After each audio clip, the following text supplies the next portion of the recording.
Okay, and hello there, sand crabs and sand crabs,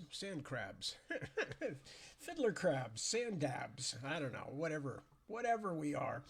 Um, we are human. We are normal, and we want our freedom. This is Tad. I will be here for the next hour reading. Let me just pull something up here so I know what I'm doing. Okay. Anyway, hi. Good to see you. Nice to be here with you. And as usual, I will be reading from the Witchwood Crown, which is what we're currently, I think we're about two-thirds of the way through. As often is the case in the last little while, I have nothing huge to report because I am still living in Castle Caja, or Cajas, which is Spanish for boxes, if you're not aware. As you can see, we are still waiting on the first domino of the kitchen to fall, and then everything else will follow, and at which point I will finally get rid of some of these boxes and turn it back into an office again instead of what it is at the moment, which is kind of a warehouse.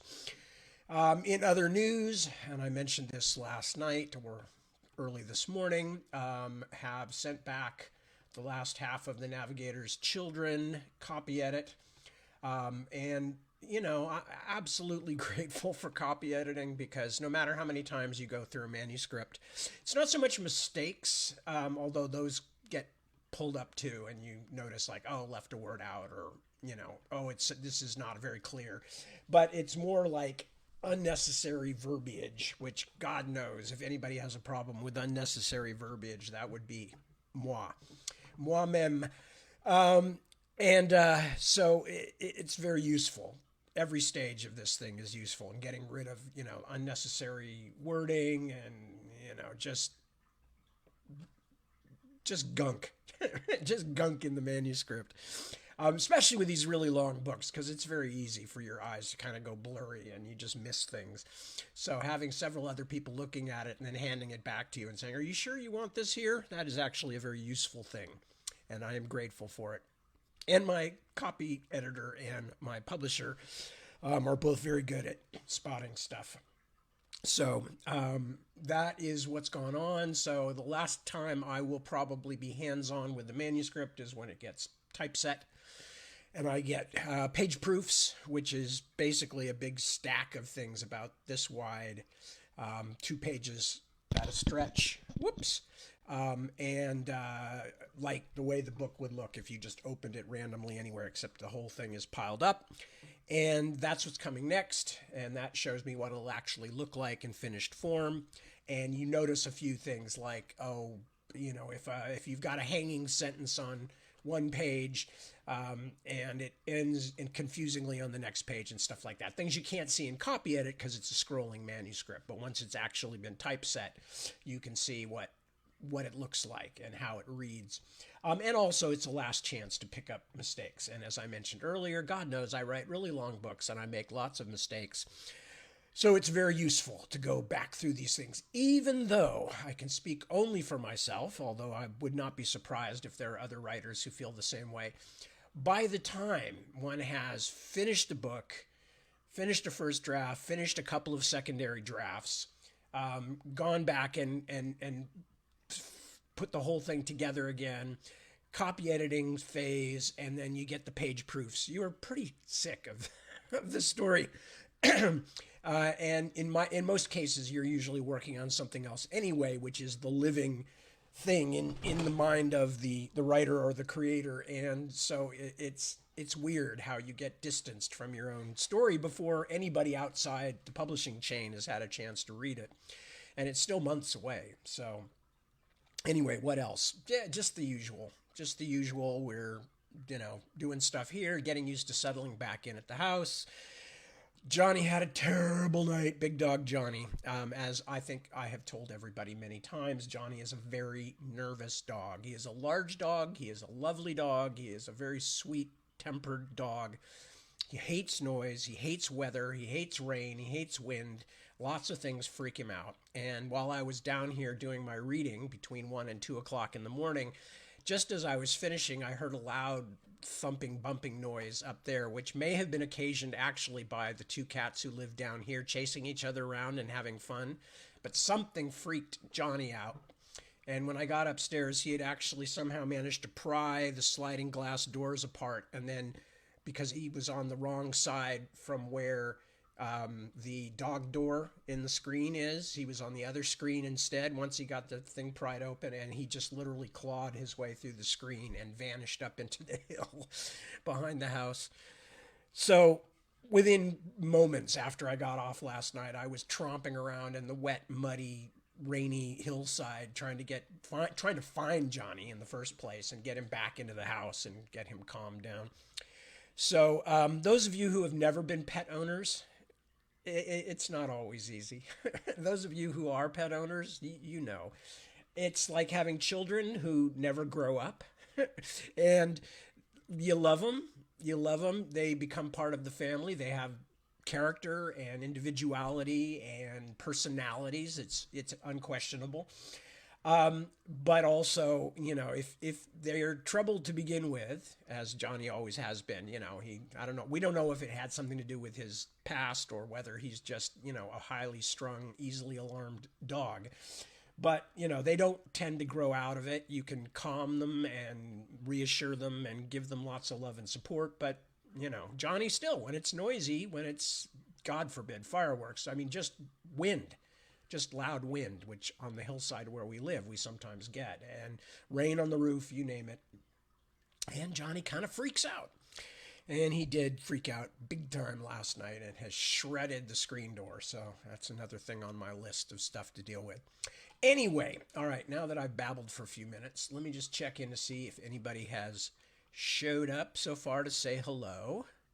And I see Angie. Hello, Angie. And Jeremy. Hello, Jeremy. I thought you were supposed to be doing some stuff tonight. Or was that Jonathan who said that? No, I thought that was Jeremy. Anyway, Steve. Hello, Steve, my old buddy from high school and junior high school days. There is Tracy and Timothy and Isaac. God, I do feel like Miss Nancy from Romper Room. And Emily. Hi, Emily Bell. Becca, Barb Ann, Pierre. Claudia, Kelly, Ray, Weatherford. See, I've learned to say it correctly. Christy, that's Christy Sanders, Susan, Shamblin, and Nikki. So lovely to see you all. Somebody says, I love my fur baby. Oh, Christy says, I love my fur babies, but they are a full-time job too. Yeah, I know. And Angie says, I hate air. Woo! There's a sweeping statement. You might have to explain that to me, Angie, but I whatever the case is, as somebody who had years of flying with a phobia and, you know, just really being unhappy with the whole process of flying and getting ready to fly and all that stuff, I understand phobia. You know, I am not one of those people who's like, well, why don't they just, you know, have you ever tried not being terrified? Have you, you know, I mean, those things don't work. When you're phobic, you are phobic. When you are terrified, you are terrified. There are older forces in the body that take over. Things that have been in the probably way back before mammalia. You know, things that have been in the DNA of living things for a long time. The fight or flight mechanism. And I mean, in a sense, we're lucky. Johnny, who's a good-sized dog, his mechanism is flight, mostly, unless he's backed up against something, and then he will growl and, you know, whatnot. Not that we do that to him, but I mean in the few occasions when it's happened, when he's been confronted by other dogs and couldn't get away or something. So, you know, that these things, phobias, fears, whatever you want to call them, they go very deep. And it's tough enough with a human being, you know, to try and tell them how they should behave. You know, it doesn't work. I think I was just telling a story last week about the first time I met Greg Bear, the wonderful writer and a friend who we miss very much. And Greg explaining to me why I shouldn't be worried about flying in planes in the worst possible way, because he was like citing this story about some 747 that had fallen in uncontrolled spin for 8 minutes or something down to 500, went down 8,000 feet or something. I don't know. I don't remember all the details, but, you know, he meant it to be like, so this should reassure you. These are amazing pieces of equipment, these giant airplanes. And, you know, in reality, not in reality, but for me, it was like the worst thing. I'm like, all I can do is think about the people stuck in this situation, even though they survived it. So, it doesn't do any good to tell people, don't be depressed, don't be scared, or can't you just. It's much more complicated than that. And, with animals, you don't even have that ability to communicate to them in human language, which, as I said, isn't much good anyway, although it sometimes helps a little bit. But, all you can really do with them is just do whatever you can to reassure them, which in the long run is really true with people too. All you can really do is give them love and support and show them that you're there and all that stuff. But you can't fix them by telling them to fix themselves. That's, whether it's depression, schizophrenia, I mean, this stuff is real. It is true. And it's much more complicated than people who don't have it often believe. People who have normally functioning brains. I'm actually very lucky, folks. I am, except for the phobia, except for, some anxiety and some kind of OCD stuff. I consider myself to be pretty mentally healthy. I enjoy my life. I enjoy people. I enjoy the world around me and all that. But a lot of people are not that fortunate. This kind of stuff to struggle with is very, very real. And I don't know why I got off on this long thing. Oh, because I was talking about Johnny. But anyway, so I guess that's all I'm really saying is just that, there are some things in life that can't be explained away. Our brains are millions of years old with, changes over the last 700,000 or 800,000 years or so. But, the core of what we are as humans is animal. And in fact, we even share like 50-60% of our DNA with plants. We are very complexly woven into the web of life. And we carry lots of things with us that don't actually have much of a purpose in the environment we live in now. But our brains and our limbic systems and all that stuff don't know that. When they are scared, they are scared, and it doesn't matter what the truth is. Once those triggers get pulled or those levers get flipped, to use a very old-fashioned metaphor, then all of a sudden it just is. That is the reality. Anyway, so while I don't particularly feel like I have any kind of real serious pathology myself, we have what I guess you would call a neurodivergent family. There's a lot of interesting folk in the family with a lot of different interesting kinds of ways that their brains are wired. And I'm proud of it. I mean, I think that we're an interesting and creative family, and I think every single person in it is a wonderful human being. Yeah, all of us, except for me. But that you learn that there is no one way of doing things. There is not just one way of doing things. One of my very, very closest friends since back in high school days is extremely dyslexic. And when we lived together back in the 70s, when we shared a cabin in the woods, about which there are many stories to tell, and I will tell someday, he used to leave me notes when he'd gone down the hill to go to work or whatever. And I literally could not read them. Literally could not. I couldn't figure out what they were supposed to say. I couldn't even really tell sometimes if they were English. This is one of the smartest, most creative people I know. And yet he had this dyslexic issue. He became a writer, and a very good one. And is still a writer and a very good one. Just a super smart, creative guy.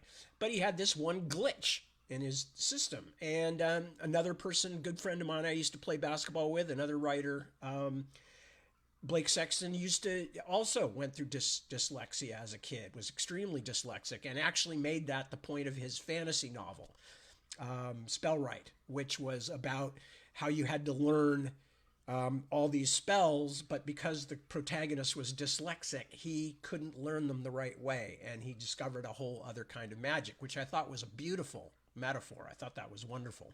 Spell Right, by the way, is spelled Spellwright,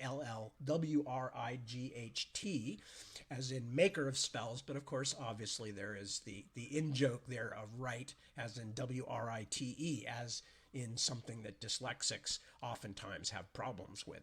Anyway, so just as an example, two people who had these kinds of neurodivergent things and yet wound up being incredibly creative writers. So, never take anything for granted. Never leave your dog alone during a rainstorm. I don't know what else is there to say. I don't really have any big lesson to draw out of this, except that we all need to understand that not everybody is exactly the same, and that there is much to be valued in difference, even though sometimes those differences get in the way. Okay, I think we've made that point. I think I've hammered that point to death, pretty much. Anyway, let me see if there's anything else that I haven't done yet. And I see Tash showed up. Hello, Tash. And once again, my comments have disappeared, of course. So Tash is there. Steve Rodriguez, speaking of school, in this case, I was his teacher's assistant, and he was a student. And good to see you, Steve.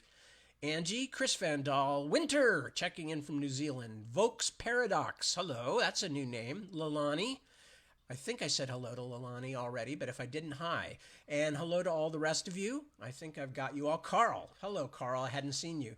Yes, there's Steve. Hola, Steve, good to see you, buddy. We still have, the last 2 years have been utter hell. 2.5 years, been utter hell, Steve. I still want to have a get-together one of these days, so I have not forgotten about that. Just things got crazy. If you stayed in touch with me here in one way or the other, you probably know what most of those details are, or at least what the broad picture is. So anyway, I am not going to go into it in depth. What I am going to do is start reading, because we were in the middle of a section. And what was going on is that the High Throne, which is Simon and Miriamel, and the empire of Prester John that they are in charge of. Anyway, Miriamel and Simon decided that they had to send somebody off on a mission to the Scythi, not just because they haven't been in touch with them for a long time, but because the Scythi sent them an envoy, who we know as Tanahaya.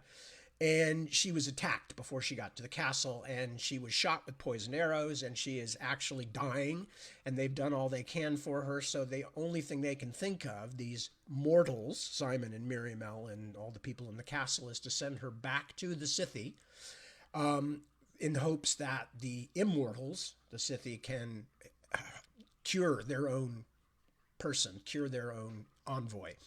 But Simon has essentially kind of won an argument with Miriamel to send Morgan, their grandson, their ne'er-do-well grandson, who has spent most of his young life, or at least his young maturity, wenching and drinking and doing things like that, and disappointing them continuously. So they have decided that they are going to send Morgan along with Count Eolair to go and talk to the Scythi. Mostly it's Simon's idea to get Morgan out and into the world. And they have also just told him that the only one of his companions he can take is not either of the fun drunken ones, but old Porto, who is an older knight. So that's what's going on. So I'm going to skip back just a sentence or two. Simon darted her a cross look. They're in the throne room, by the way, and they're just giving Morgan this information, this order, basically, is what it is. Simon darted her a cross look, but saw that Benedict and Count Eolair were watching him worriedly as well. He took a moment to recover his calm before speaking again.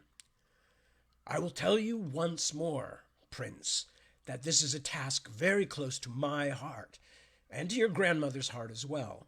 We send you not to see you punished, but to see you succeed. We send you because we need you to do good for the throne. That throne will be yours someday. He looked at Morgan, who had folded his arms across his chest and was clearly not going to kneel again. You may go and see to your preparations now. St. Calistan's Day is in 3 days, and you will leave then. Morgan's face was wan with outrage, and he clearly considered further argument, but for the first time he looked to his grandmother. She shook her head, slowly but firmly. Some of his color returned. He bowed his head. "As your Majesty's wish," was all he said, then bowed with careful correctness, turned, and walked out of the throne hall. His squire scuttled after him, trying to keep up without turning his back on the king and queen, something that made him walk an uneven, awkward path. "Benedict and I will take good care of your grandson, Majesties, never fear," Count Aelair said. "And he will be a credit to you when all is done. Prince Morgan is a good young man. Never doubt it." "Yes, he will be well and growing to a fine man, I am thinking, Simon." Benedict spoke so quietly that none in the great hall could hear him but the count, the king, and the queen. "I have been reminded by him sometimes of another young man I once knew, confused and angry." "If you're talking about me, I pray he doesn't have to go through what I did," said Simon. "But now I am cross with myself for losing my temper. I didn't mean to send him off yet. There is one important thing still to do." He sat up straight, raising his voice to silence the murmuring courtiers. "One more thing do we send with these brave envoys to help them on their way. An object of great veneration. Tiamat, do you have it?" Tiamat limped forward with a large wooden chest, which he handed to Simon. When the king opened it and lifted up what was inside, a stir went through the room, although few could have guessed exactly what it was he held. "Here's the horn to Tuno." Simon held it up to the light streaming through the windows, and the silver chasing glinted. "This belonged to Camarus the Great, Prester John's finest and most godly knight. It was found broken on the field of battle here at the Hayholt, where the war against the Storm King ended." "May God rest that brave old man's soul," said Miriamel, remembering the sadness of bringing Camarus out of the contentment of madness and back to cruel sanity. "The story has long been told that this horn is of Scythy make, carved from the tooth of one of the great worms," Simon continued, then waited until another wave of whispered conversation broke and fell back. "If you wind it at each stopping place when you reach Aldhart Forest, I'm sure the Scythy will know you are there." He lowered the horn back into the box, then signaled the Lord Steward to step forward. "Take it, with our blessing, Count Aelair, and our love. May it bring you success in your mission and then lead you safe home again as well."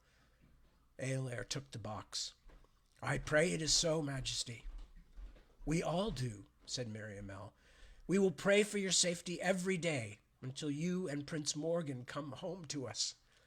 Her eyes felt warm and suddenly wet. "Every day." Chapter 38. The Factor's Ship.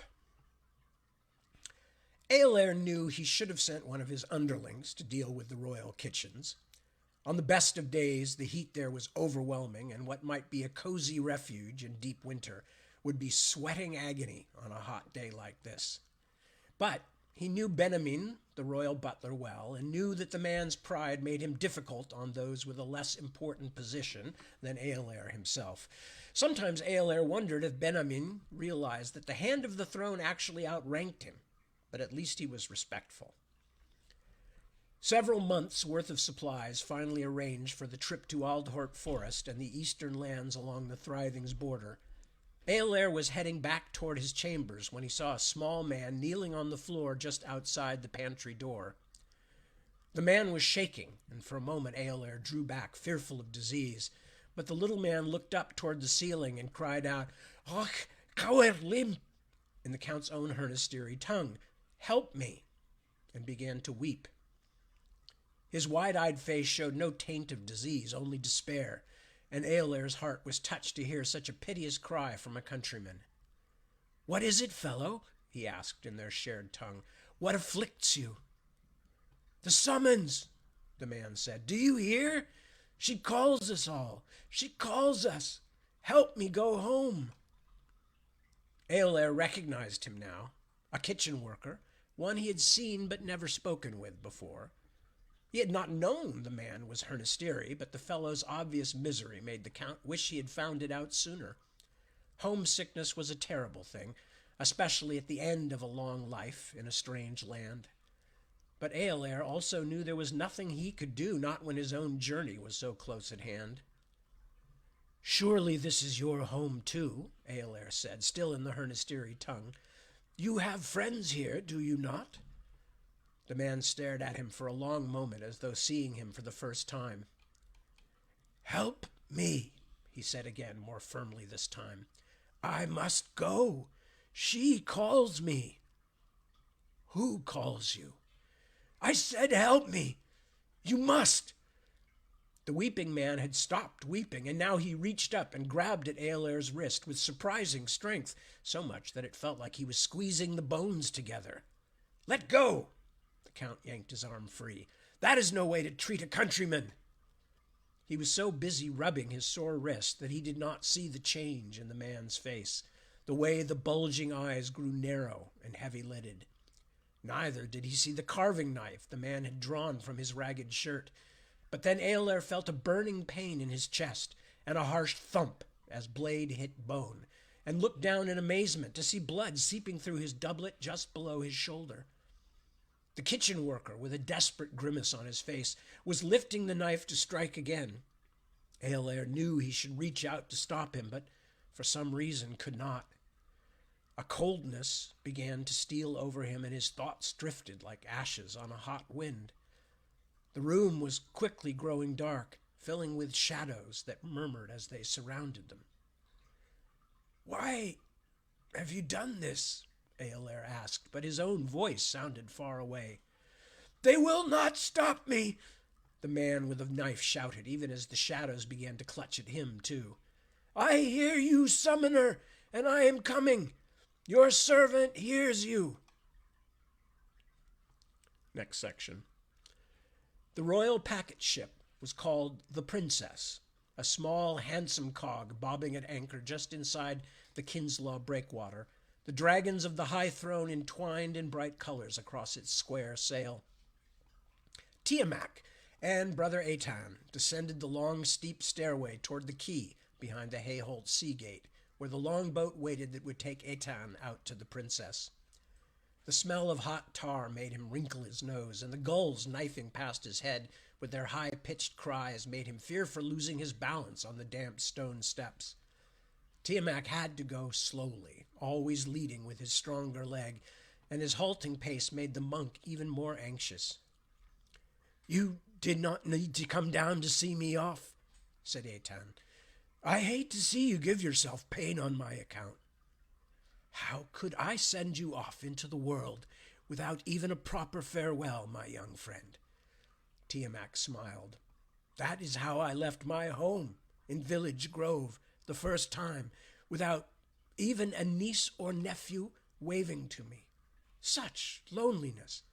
Besides, there is someone I wish you to meet."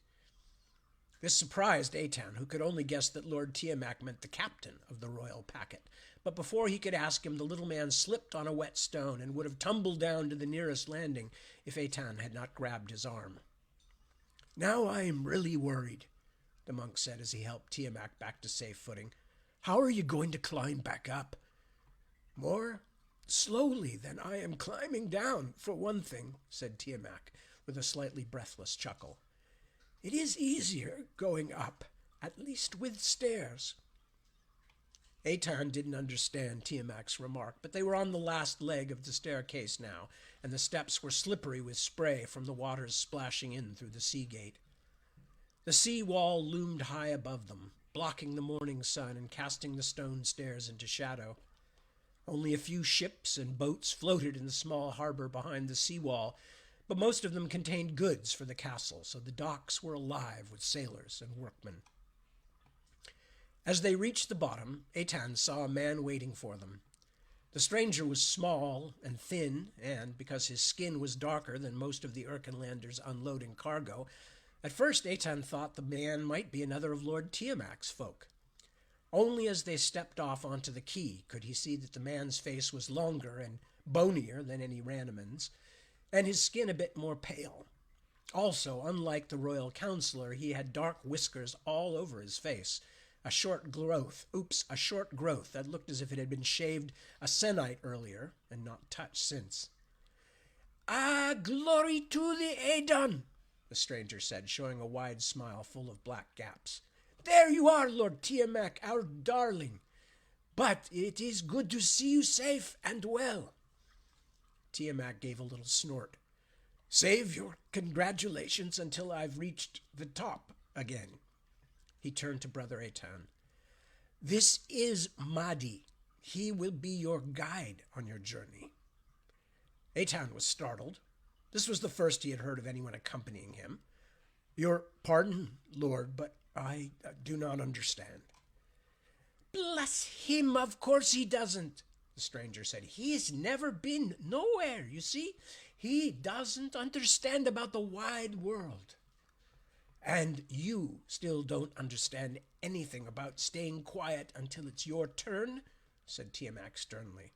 Don't fear, brother. Mahdi's a good man, even if his tongue wags a bit too much. He's been to Quanitupul and Naban and all over the south. And he's also very, very good with horses. I can find them by smell, I can train them from colts, and I can make them dance. If someone plays the music, that's my Hirka blood. You're a Hirka? All Eitan knew about Hirkas was what everyone knew, that they were wild folk who moved around. He had only ever seen them at local markets where they sold inexpensive trinkets and mended pots and pans. He had also heard that they had a magical way with horses, and certainly those animals he had seen attached to Hirka carts had looked healthy enough. Aye, my lovely man that I am, our wheels never rest. Eitan turned in confusion to Tiamat. Do I really need a guide? You are on royal business, brother. Do not forget. What if something happens to you? What if you fall and hit your head? Who will tend you? Who will tell us where you are? The men of some monkish orders may travel as solitaries, but that is not the way to conduct the business of the king and queen. And it seems to make more sense to send a larger party. What if we are attacked by bandits? Tiamat wagged his finger. Do not try to teach an old uncle how to dig for turtle eggs. There is a balance in this, as in all things. Too many people traveling, and everyone will be curious about your business. People will find you just to sell information, and that is likely to be only what the seller thinks you want to hear. And those who do not want you to discover the answers you seek will also know of your coming. It is like a long journey through the swamp by boat. One person may disappear without trace. Too many will sink the canoe. No, there is a balance, and Mahdi will perform many useful tasks for the amount I am paying him.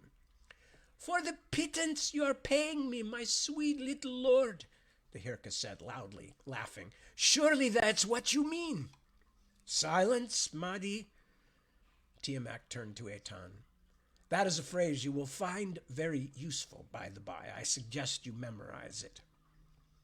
Eitan just stood. He understood Tiamat's logic, but the idea of having a companion, especially one who seemed so unlike himself, was daunting. Where would he find the quiet hours to pray? Mahdi was grinning. Here you've scared the poor fellow to death, Lord Tiamat. Don't bother, brother. I won't rob you and leave you dead by the road. I like priests, and I like Lord Tiamat. Lovely fellow for a mud man. Considering you're not getting paid more than what your food and expenses will cost until you finish the job to my satisfaction, Tiamat told him, I suggest you find a more respectful name to call me than Mudman. Begging your pardon, Lord, said Mahdi. You are right, so right. But he did not seem particularly chastened. Tiamat handed the purse to Eitan. This must last you until you reach Quanitupul. Do not let this reprobate use it to buy drink, whatever he tells you. He is a good man, I swear that he is, but he is a worthless devil when he's been drinking." "Ah, but I have truly given it up, my lord," said Mahdi. "The poison will not pass my lips again. I am a changed man. Did you know, dear one, I've even married my wife." "Well, what does that mean?" Eitan asked, interested despite himself. "He can tell you later," Tiamat said. "I am sure it is a story that will take up many hours of travel between here and Merriman, where you will take ship for Naban. But right now, the packet is waiting for you both, and I still have more to say." Tiamat drew a bundle wrapped in oilcloth from under his robe. "I myself copied these for you, so you could take them with you. They are letters from Prince Josua and other scroll-bearers from the year before he vanished. They may help you in your quest.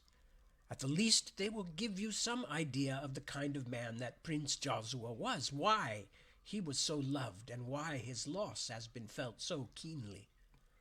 "I will read them all, my lord," said Eitan, taking the package. "You may write to me as well. In the bundle you will find a list of places where you can find someone to carry letters safely back here to the Hayholt. I hope you share any news you find as quickly as is possible. The king and queen are most anxious to learn about the prince and his children." "Of course, I will write as often as I can." "Don't worry too much about how often," said Tiamat with a smile. "Write when you have something important to tell me or something important to ask. I suspect this task will keep you quite busy, and you will be traveling as well." Somebody on the ship's boat was ringing a bell. "That means they are waiting for you," said Tiamat. "Have you been on boat or ship before?" "Boats? Only as a boy. Only on the shallow bits of the Imstrecha." "Well, as you will see, the Glen Uwent is different from any stream, and the ocean is more different still. Do not fear. The Princess is a fine ship, and its captain is one of Erkinland's best. He will have you in Merriman in a day or so, and then I have bought you passage on a respectable merchant ship around the Horn of Naban and into Firanos Bay. It will be fine weather for traveling, and I'm sure you will be in Quanitapul before the day of the Sister Saints." Eitan's heart sank at the thought of a month on pitching rolling ships. But he had promised both his god and his monarchs that he would perform this task, so he gave Tiamat a sickly smile and clasped his hand. "Thank you, my lord. I will do my best." "You will do splendidly, I know." He looked over the monk's shoulder. "You had better hurry now, brother. Mahdi is already taking your bag onto the landing boat." Eitan turned to see that the scrawny Hirkaman was indeed dragging his precious possessions up the gangplank and onto the boat, which was piled so high with jars and sacks that the brackish water of the castle harbor almost reached the rails. Several of the oarsmen made the sign of the tree as Eitan passed. For a moment, as he squeezed himself into a spot in the center of the boat between two sacks of grain, that cheered him. Then Mahdi came and squatted beside him. "Don't take it to heart, brother sir." "What?" "Sailors always hate having a priest on board. Bad luck, they say. In the old days, sometimes they'd push one overboard in a bad storm, or when the Kilpa beasts were particular bad, just to see if it helped." He noticed Eitan's expression. "Oh, but they don't do that no more, sir. Not this close to shore, anyway." Eitan closed his eyes and began to pray as the lines were loosed and the little boat steered toward the sea gate and the Kinslaw beyond. Next section. Pasivales found Sir Porto in the guard barracks, where the old soldier still had a bed, despite having passed beyond his years of useful service. Unlike many of the other knights, Porto was not descended from landed gentry. His knighthood had been bestowed for deeds of honor in the long-ago war against the Norns, so without his place in the barracks the ancient soldier would have had nowhere to go. That, along with the pittance soldiers were paid, even when they were too old or injured to fight, had been one of King Simon's cleverest ideas, Passivalius had long thought, and it had helped to cement the loyalty of his guardsmen. "You have heard the news, I'm sure," said Passivalius. Porto was sitting on his cot, a pile of meager belongings lying beside him, but he rose to bend an ancient knee. "I am to go east, Lord Chancellor, with the prince. We are in search of the fairies, I am told." "You sound as if that were a punishment, not an honor," Passivalius said. Porto gestured helplessly. "I have only just returned from the north. I am old, my lord, and tired." "You are old, yes, but presumably age has brought you some wisdom as well. Did you know you were picked out of all the other companions by the king himself?" Porto brightened a little. "Is that true? The messenger said something like it, but I did not believe it. I thought it just a bit of honey glaze on a tough hock of beef." "Yes, it's true. It is as much to gain wisdom as anything else that the prince is being sent. Have you any wisdom you haven't used up yet?" "I hope so, my lord." Porto's shoulders sagged again. "But I have only one horse, and he is near as old as I am.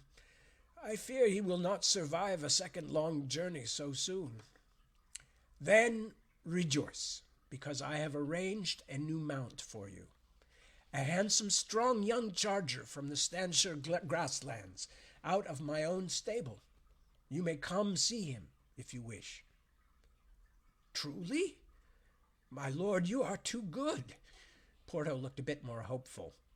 "I only hope I can prove deserving of such kindness." "You will, if you listen to me now." Passivalius crouched so that his eyes were level with Porto's, a strange and seemingly ignoble thing for a noble of his importance to do. "Prince Morgan must come home again. He must return hale and hearty." "Well, to be sure, my lord. Listen to me, Porto. I have allowed you and Astrian and your tall, silent friend Olveris to lead the prince down all sorts of dangerous alleys because I knew that the two Naban men were uncommon swordsmen and could deal with almost any problem that would arise. But this time they will not be with you. The safety of the prince will depend on you alone." "Me alone?" Porto looked not just startled, but almost horrified. "Surely there will be a troop of guards with him, Lord Passivalius. What can an old man like me do that all those swords and brave hearts could not?" "You can pay attention. You can keep an eye on him. That is my trust. Here." He handed the old man a purse, which Porto took with shaking hands. "What is it? Look, if you please." Porto unknotted the string and tipped out a shiny handful of coins. 5 silver towers," he said.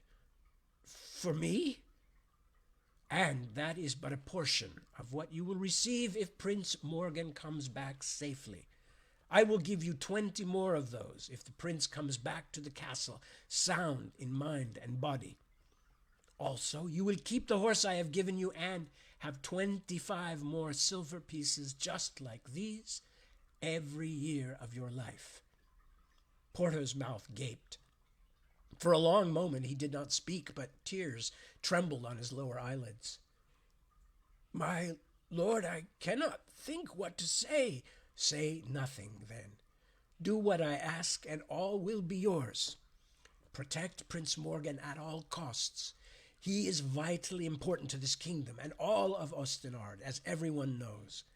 Give him your wisdom, but more importantly, give him your attention. Aldort Forest and the country that runs beside it is treacherous, with the High Thrivings barbarians on one side of it, and only our merciful God knows what lurking in the forest itself. Even the Scythi can be unpredictable if you do find them. They have killed men before now." Porto slowly lowered himself to the floor, creaking like a drawbridge, and prostrated himself at Pasquale's feet. "I will serve you so faithfully, Lord, that our prince could have no better companion. For I do love the boy well, you know. He is a good lad for all that people say about him. He has a good heart in his chest. Well, then, we are agreed, and keeping all of his parts where they belong is my greatest concern, so see that you do watch over him. Not too much drink either, not for either of you. Am I understood? Like Saint Citron himself preaching to the islanders. Good. When you wish to see your new horse, go to the stables and ask the head groom." Porto shook his head in wonderment as he clambered onto his cot again. "All that silver! I had forgotten about the horse. And he will be mine to keep?" At Pasquale's nod, the old knight's weathered face again split in a wide smile. "I will be a rich man when I return. I will be able to hire a squire to tend me. Perhaps I will even seek a wife. All these dreams are nothing if aught happens to the young prince," Pasquale said. "Mind what I've told you. Recite it to yourself with your morning prayers." When the Lord Chancellor took his leave, Porto was still pouring his little fortune in silver coins back and forth from one hand to the other, murmuring happily to himself. Next section. After a long and wearisome climb back up the steps of the seawall, Tiamat had just reached the top when he saw a new ship approaching Urchester's harbor, just a short distance from the entrance. It was quite a bold, swift-looking vessel, a trading cog by its shape, a castle higher than was usual. Its appointments were painted in bright blues and reds, and it bore a green insignia on its mast that Tiamat thought he recognized, although it seemed unlikely in the extreme that it should be here. "Ho there!" he called down to the young harborman cleaning the hinges on the sea gate below him. "Can you make out that ship?" The fellow turned and squinted out to the Kinslaw.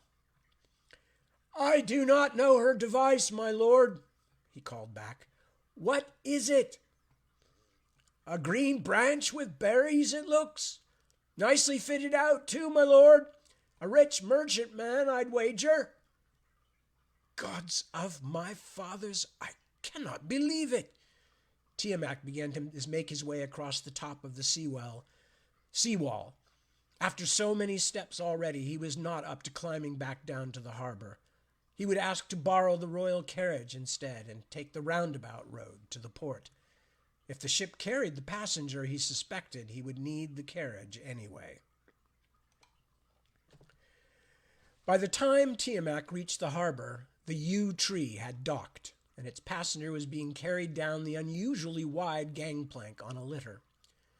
Tiamat watched as 4 burly sailors struggled beneath the weight of one man, doing their best to keep the litter level until they could set it down on the dockside stones. Tiamat could hardly believe his eyes. He had not expected ever to see this particular passenger again, let alone see him here in Urchester, 70 or 80 leagues from his Abingate home. Tiamat hurried forward. "Viscount Angus! What a surprise! What are you doing here?" The Viscount looked up from his conversation with a slender young man who had followed behind the sailors. "Ah, it's you! But I am a Viscount no longer, my friend. I gave the title up. Did you not hear, or is Abingate too far away for you to care? My younger brother holds the title now. May it give him more joy than it gave me. I am merely Angus of Bunfarg again. Well, I suppose I am a baron, so I must be called lord. You cannot snub me, Tiamat, even in my lessened state. And of course I remain a factor for the Northern Alliance, which helps to pay for honey and wine." He turned to the young man at his side. "Give me water, will you, good Brannon?"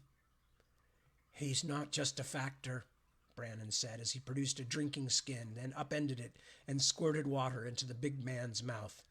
"He's the most important one." The youth said it in an almost accusing way, as if his employer's modesty annoyed him. Tiamat guessed that Angus might be a difficult master. He had been thrown from a horse some years earlier, taking a terrible fall. Afterwards, his legs were useless, and his arms not much better. He could use them, but without much strength or dexterity. But he had retained his sharp wits and sharper tongue.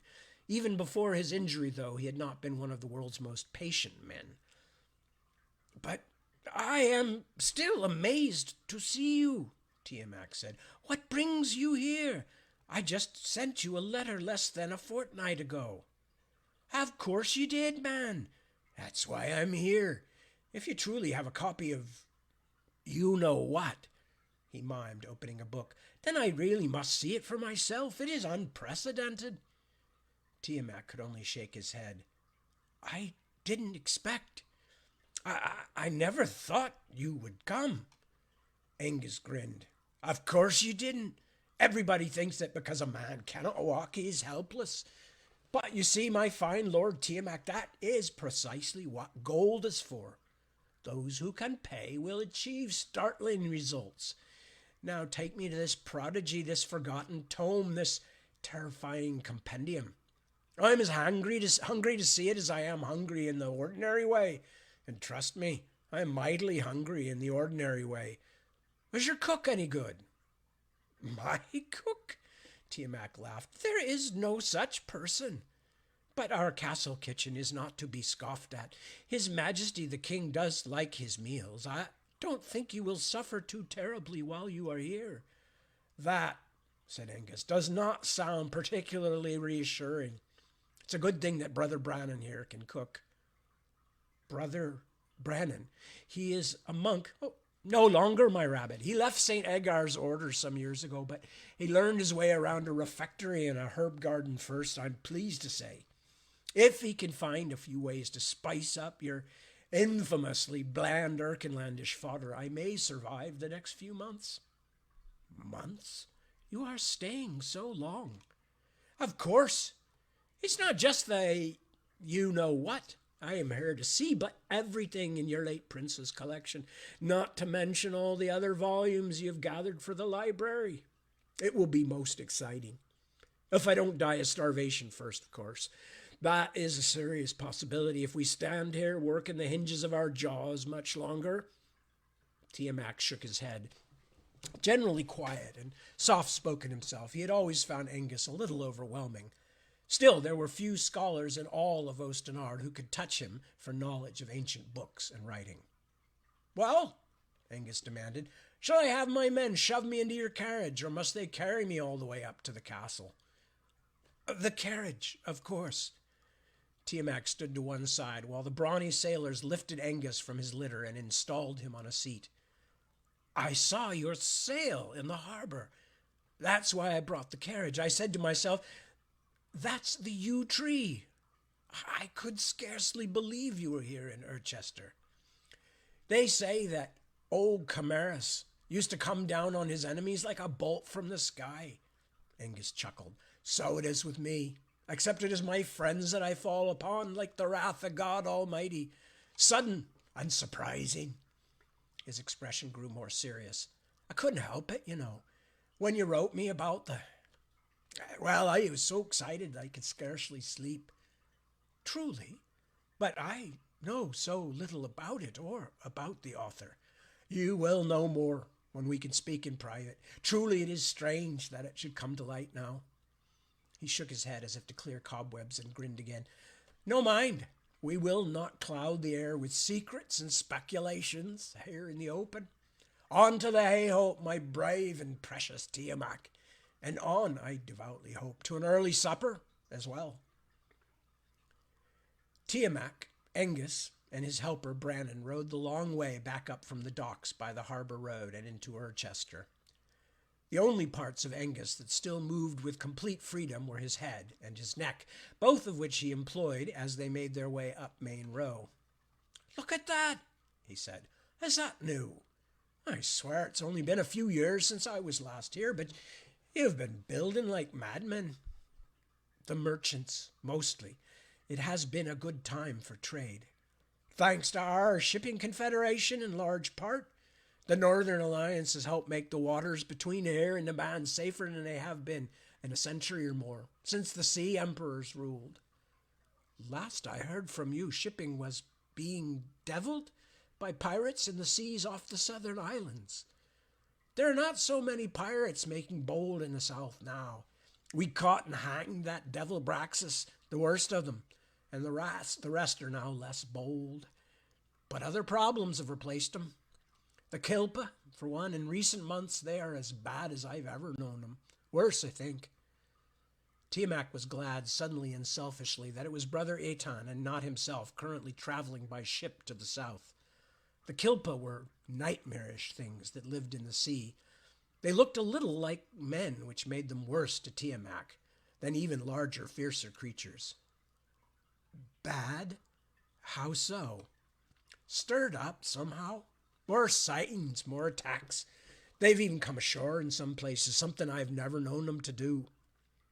Ashore? That sounded disturbing indeed. What do you mean, ashore? What do you think I mean, dear fella? Ashore, flopping and dragging and sticking their loathsome heads into houses where decent people live. If you can call the Nabani or the Padruanese decent folk. Angus laughed, but it was more old habit than genuine mirth.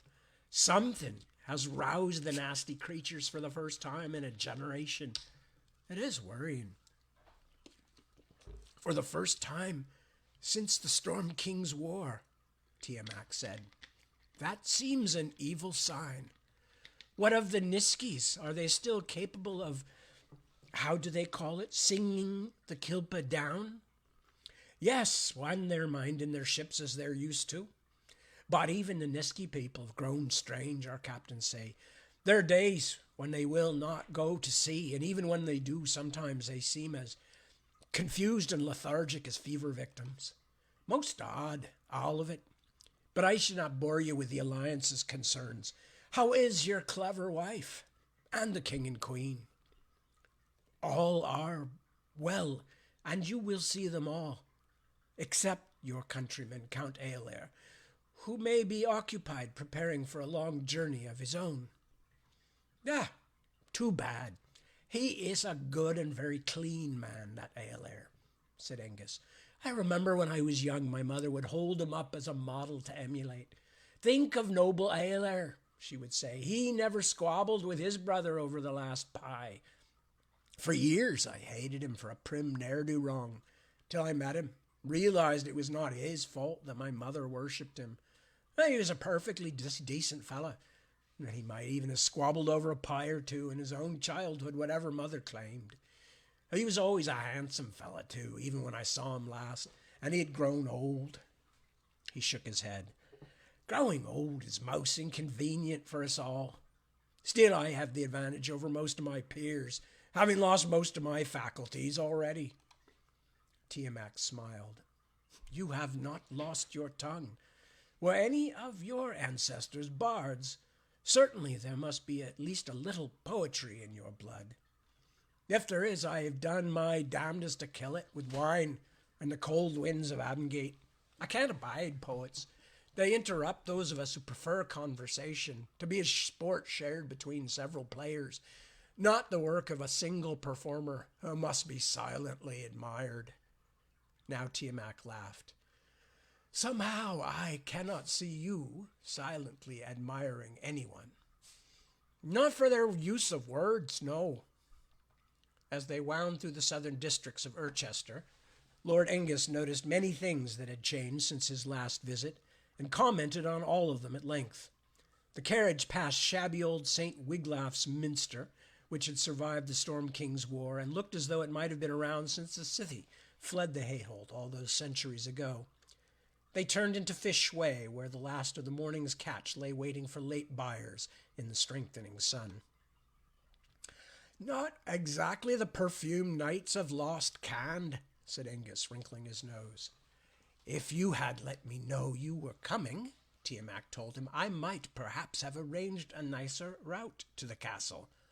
If I had let you know I was coming, then my enemies would have heard too and rushed to defraud me while I was sailing up the Glenawent. Tiamat was taken aback. Are you suggesting that I cannot keep a secret? Not you, my dear swamp man. The hey-ho leaks like an ancient cog. I don't even have to bribe anyone here to learn what the High Throne is doing.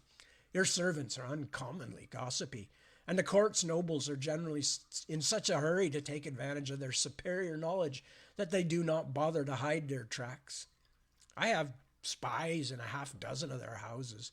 No, I shall not tell you which, so do not moon those sad brown ran eyes at me. I generally know what the High Throne plans to do within a day of the king and queen knowing it themselves.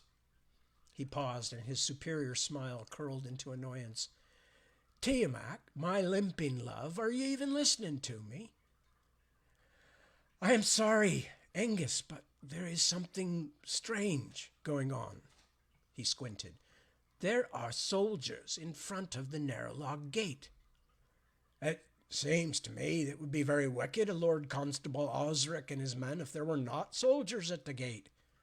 No, I mean many soldiers. Tiamat leaned his head out of the carriage window. Many soldiers. Even as he spoke, 3 guards from the double phalanx stepped forward, pikes at the ready, to block the carriage from going any farther. What goes on here? Tiamat asked the nearest Erkin guard.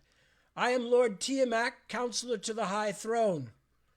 Of course, my lord, said the sergeant who led them. As to what's in the air, I fear we couldn't tell you.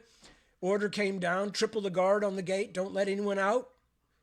Well, we wish to come in. Is that a problem? No, my lord, just let us have a look. Tiamat moved back, so the sergeant... I'm going to just be reading this for like another minute or two, so just to let you know. Tiamat moved back so the sergeant could lean in to inspect the inside of the carriage. Do you vouch for this gentleman, Lord Tiamat? The sergeant said. Angus slowly swiveled his head to stare back at him. It is scarcely necessary to vouch for the loyalty of Angus Carpilbin. I am first factor of Abingate. The guard sergeant tightened his lips. Then I am sorry for the inconvenience, Lord Factor, but our orders were not given lightly. I do not know you, much to my shame, I'm certain. Do you vouch for him, Lord Tiamat? Yes, of course. Lord Angus is an old friend of the High Throne, and of myself. Then you may continue. The sergeant turned and signaled to the guardhouse. A moment later, the portcullis began to creak upward. What in Brynjolf's name has happened? Angus wondered as they drove through. We shall know soon enough. Tiamat's heart was pounding.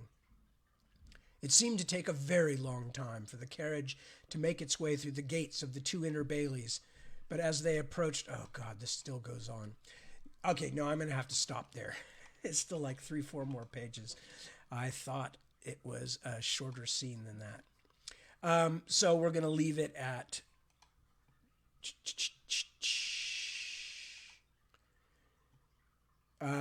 Yes, of course, Lord Angus is an old friend of the High Throne. Then you may continue. And the portcullis began to creak upward. Sorry about that. I thought I could knock it off in the next couple minutes, but it looks like it'd be more like 4 or 5 or 6 more minutes. And I like these to be in nice digestible little 1 hour lumps. It's 1 hour and 15 or whatever minutes. Anyway, so let's get that. Okay, let's get that stuff put away. There we go. All right, so anyway, thank you. Sorry for the confusion there at the end. I hate that. I like to have a nice even ending, but I never know when I start how far I'm going to go in an hour's time. Anyway, I hope you are all well, and I hope you will have a good rest of your weekend or beginning of your week, depending on where in the world you are. And I will be back next weekend, which will be, I think, the 31st of March. End of March, right? 31? Yeah. So until that point, take good care of yourselves and your loved ones and your friends and neighbors. Help everybody out, and everybody can help you out, and we will all help each other out. And God knows that we need to help each other. It's important. So with that, I say peace. Thank you very much again, and I will see you next week. Have a great week.